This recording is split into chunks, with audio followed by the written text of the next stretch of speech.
Well, if you remember the last time, Peruvian Jones was involved in watching a protest march in Iquitos, Peru. Let's see what happened after the protest march. Well, we went to the restaurant and ate lunch. After Juan and I left the restaurant, we went over to the Plaza de Armas where the indigenous men were blocking traffic in front of the Plaza de Armas. Now, there were policemen there, but they clearly did not want a confrontation with these men. So I asked to speak to their leader. A couple of minutes later, a short man, he must have been about 5'2", came over to us.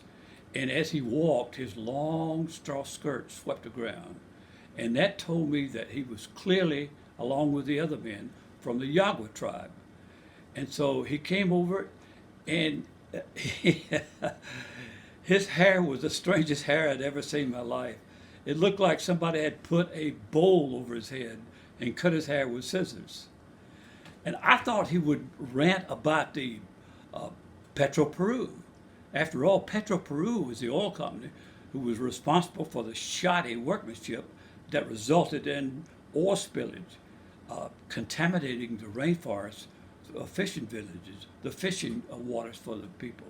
He didn't want to talk about that at all. He wanted to talk about the politicians in Lima.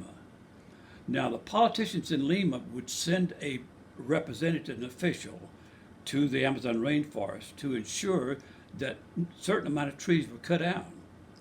Peru is like any other country. They've got laws that prevent the cutting down of trees.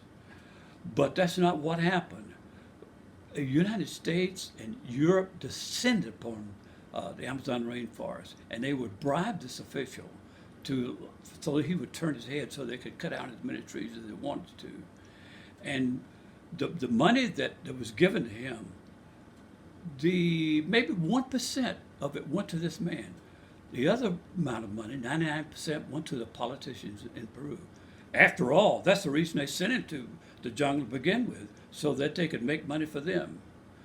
So I said, isn't there somebody you can complain to? He laughed. He says, look, Leon, the Peruvian politician is the worst in South America. And we talked for a few more minutes, and he ended the conversation by saying, look, this problem is going to be resolved, or else. When I asked him what else meant, he said, you'll find out. And so the conversation over, Juan and I went to our hotel about a block away.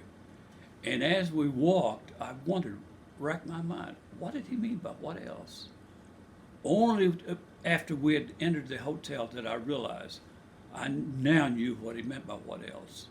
And I'll share that with you in the next video.